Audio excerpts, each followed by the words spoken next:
శ్రీమహాగణాధిపతయే నమః. సదాశివసమారంభాం శంకరాచార్యమధ్యమాం అస్మదాచార్యపర్యంతం వందే గురుపరంపరాం. శ్రీమాత్రే నమః. ప్రేక్షకులందరికీ స్వాగతం. వారఫలాలు 14/1/2024 నుండి 20/1/2024 వరకు గల వార ఫలితాలను తెలుసుకుందాం.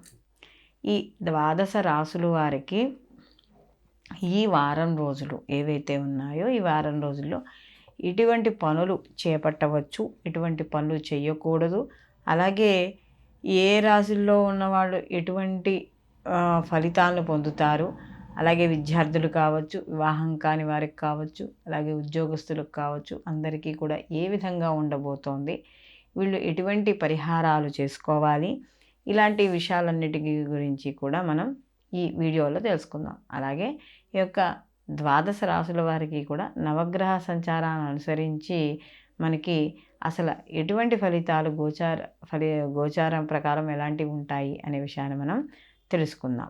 ఈ వారం గ్రహస్థితి కానీ చూసుకున్నప్పుడు మనకి మేషరాశిలో గురువు యొక్క సంచారము, అలాగే ఈయన గురువు యొక్క సంచారంలో ఈయన వక్రీకరణ అయిపోయి వక్రత్యాగం పొందడం అనేది జరిగింది. అలాగే ఇక్కడ కేతు వచ్చేటప్పటికి కన్యలో సంచారము, అలాగే శుక్రుడు 18వ తారీఖు వరకు కూడా రాత్రి వరకు కూడా వృశ్చిక రాశిలో ఉండి తదనంతరం ధనుస్సు రాశిలోకి ఈ శుక్రుడు సంచారం చేయడం అనేది జరుగుతుంది. అలాగే ఇక్కడ ధనుస్సు రాశిలో ఈ యొక్క రవి కూడా ఇక్కడ మనకి 15వ తారీఖు వరకు రవి ఉండి, అంటే అక్కడి నుంచే మనం మకర సంక్రమణం అంటున్నాం కదా, ధనుసు రాశి నుంచి రవి మకరంలోకి ప్రవేశించడం అనేది 15వ తారీఖున జరుగుతుంది. అలాగే ఈ ధనుసు రాశిలో కూడా యొక్క కుజుడు అలాగే బుధుడు యొక్క సంచారం అనేది నడుస్తోంది. కుంభరాశిలో ఈ వారము శని కుంభరాశిలో సంచారం చేయడం, తన స్వక్షేత్రంలో మూల త్రికోణ స్థానంలో శని సంచారం చేయడం, అలాగే కుంభరాశిలో ఈ వార ప్రారంభం నుండి కూడా చంద్రుడు కుంభ మీన మేష రాశిల్లో సంచారం చేయడం అనేది జరుగుతుంది. రాహు కూడా మీన రాశిలో ఈ వారం అంతా కూడా ఇక్కడ సంచారం చేయడం అనేది జరుగుతుంది. కాబట్టి ఈ గ్రహాల యొక్క సంచారాన్ని అనుసరించి ద్వాదశ రాశుల వారికి శుభాశుభ ఫలితాలు ఏ విధంగా ఉన్నాయి అనే విషయాన్ని తెలుసుకుందాం. వృషభ రాశి వారికి చూసుకున్నప్పుడు వీళ్ళకి అష్టమ స్థానంలో ఈ వారం వీళ్ళకి రవి అష్టమం నుంచి నవమంలోకి వెళ్ళిపోతాడు వారం మధ్యలోంచి. అలాగే దాని తర్వాత కుజ మరియు బుధుడు యొక్క అష్టమ బుధుడు అలాగే అష్టమ కుజుడు యొక్క సంచారం అనేది జరుగుతోంది. అలాగే వీళ్ళకి 18వ తారీఖు నుండి కూడా శుక్రుడు కూడా మార్పు చెందుతాడు. అయితే ఇక్కడ అష్టమ శుక్రుడు శుభ ఫలితాలను ఇస్తున్నా కూడా ఇక్కడ కుజుడు మాత్రం కొంత వీళ్ళకి అనవసరమైన కలహాలని, అందులో బుధుడితో కలిసి ఉన్నాడు, ఎవరితో ద్వితీయాధిపతితో కలిసి ఉన్నాడు, అంటే ఆర్థికపరమైన ఇబ్బందులు, ఆర్థిక పరంగా కలహాలు ఇలాంటివి వచ్చే అవకాశం అనేది ఇక్కడ కనబడుతోంది. అలాగే ఇక్కడ ఈ వ్యయాధిపతి కూడా కదా, ఈయన వ్యయాధిపతి అయ్యాడు ఇక్కడ, అలాగే సప్తమాధిపతి అయ్యాడు. సప్తమ వ్యయాధిపతి అయిన కుజుడు ద్వితీయాధిపతితో కలిసి ఉండడము, అలాగే ఇక్కడ రాష్ట్రాధిపతి కూడా అక్కడికి చేరడము, ఇవన్నీ కూడా అయితే రాష్ట్రాధిపతి శుభ ఫలితాలను ఇస్తున్నా కూడా ఇక్కడ ధనాధిపతి అటు వెళ్ళాడు కాబట్టి కాస్త వీటి పరంగా ఖర్చులు, అంటే కాస్త వివాదాలు, వాళ్ళ డబ్బులు ఎక్కువ ఇవ్వడం, అయితే డబ్బులు ఇచ్చి తీసుకోలేకపోవడం, మొత్తం మీద ఇక్కడ ఆర్థిక పరంగా కాస్త ఇబ్బందులు, ఖర్చులు, గొడవలు అయ్యే అవకాశం అనేది ఇక్కడ కనబడుతోంది. అలాగే దీని ద్వారా కాస్త స్థానచలనం, లేకపోతే మానసికంగా శారీరకంగా కాస్త ఇబ్బంది పడడం, ఇలాంటివన్నీ కూడా ఇక్కడ ఈ వృషభ రాశి వారికి ఈ వారం ఎదురయ్యే సమస్యలుగా చెప్పవచ్చు.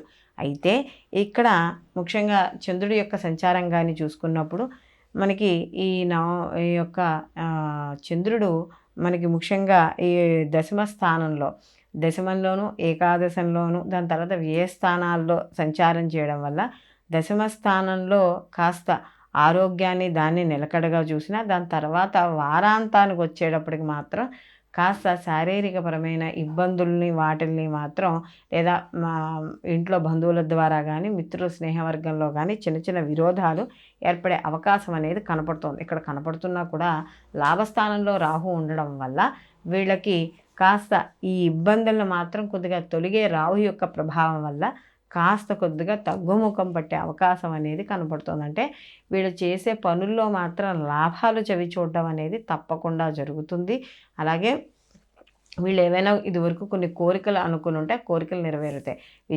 విద్యార్థులకు అనుకూలంగా ఉంది. భార్యాభర్తల మధ్య విషయాల్లో కాస్త అన్యోన్యత అనేది ఏర్పడుతుంది. కానీ ఇక్కడ ఈ గొడవల రూపంలో ఇద్దరి మధ్య కాస్త మానసిక ప్రశాంతత అనేది మాత్రం, అంటే బయట గొడవల వల్ల వీళ్ళకి మానసిక ప్రశాంతత అనేది మాత్రం ఈ భార్యాభర్తలకి కాస్త తగ్గుతుంది. అలాగే వ్యాపారం చేసే వాళ్ళకి కావచ్చు, ఉద్యోగస్తులకు కావచ్చు, ఒక కొలిక్కి వచ్చే అవకాశము, కాస్త ఉద్యోగాలలో ఒత్తిడి, అంటే పై అధికారుల యొక్క ఒత్తిడి అనేది ఈ వారం కొద్దిగా కనబడుతూ ఉండడం అనేది జరుగుతుంది. అలాగే కాస్త ప్రయాణాలు చేయడం, ప్రయాణాల్లో అలసటలు పొందడం అనేది ఈ యొక్క వారం అనేది కనబడుతోంది. అలాగే ఆధ్యాత్మికపరమైన ఖర్చులు అవన్నీ కూడా ఉండడం అనేది జరుగుతోంది. మొత్తం మీద ఈ రాశి వారికి కానీ చూసుకున్నప్పుడు ఈ వారం వీళ్ళు ఏదైనా పెట్టుబడులు పెట్టే విషయాల్లోనూ, లేకపోతే ఎక్కడైనా ఏదైనా నూతన వ్యాపారాలు మొదలు పెట్టాలనుకున్నప్పుడు మాత్రం కాస్త వాయిదా వేసుకోవడం కానీ, అనుభవజ్ఞుల యొక్క సలహాలు తీసుకోవడం కానీ చాలా ఉత్తమమైన విషయం.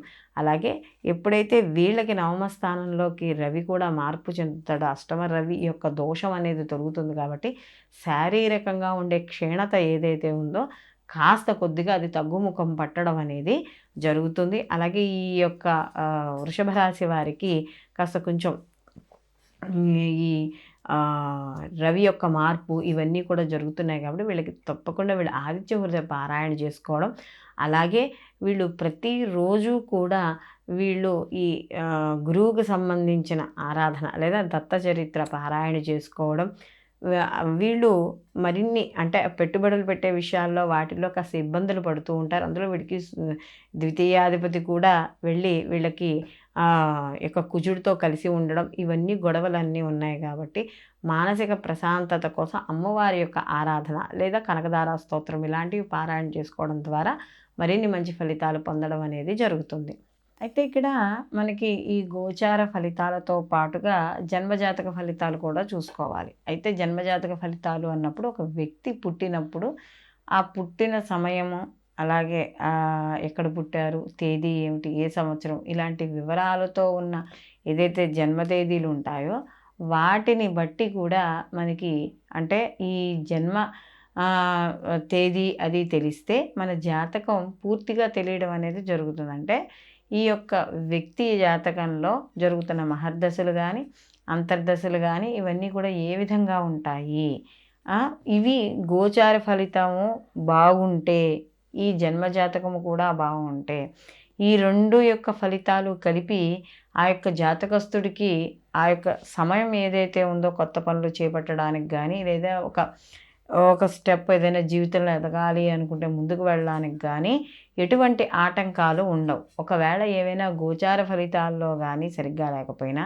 లేదా జన్మజాతకంలో జరుగుతున్న పీరియడ్ సరిగ్గా లేకపోయినా కూడా చిన్న చిన్న ఆటంకాలు ఏర్పడే అవకాశం అనేది ఉంటుంది. కాబట్టి అలాంటప్పుడు ఈ గోచార ఫలితాలతో పాటు ఎవరైనా మేము ముందుకు వెళ్ళలేకపోతున్నాం, మాకు పనులు ఏం అవ్వడం లేదు, లేదా పిల్లలకి సరిగ్గా విద్య రావడం లేదు, వివాహం సరిగ్గా కావడం లేదు, మాకు ఏదో ఒక నూతన గృహం కొనుక్కోవాలనుకుంటున్నా, వాటికి సంబంధించిన పనులు ముందుకు వెళ్ళడం లేదు, లేదా మాకు లోన్స్ రావడం లేదు, మేము అప్పులు తీర్చుకోలేకపోతున్నాం, ఆరోగ్య సమస్యలతో ఇబ్బంది పడుతున్నాము, ఇలా రకరకాల మానసికమైన సమస్యలు ఇలా మనకి చాలా ఉంటాయి ఒక వ్యక్తి జీవితంలో.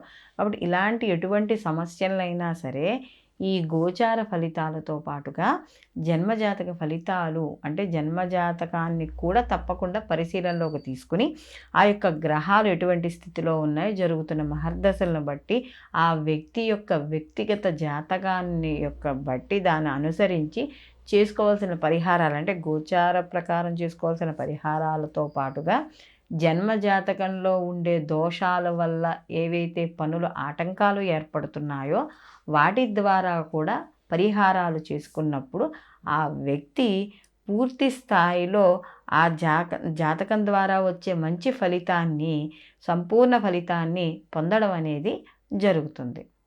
సర్వేజన సుఖినో భవంతు, లోకా సంస్థ సుఖినో భవంతు.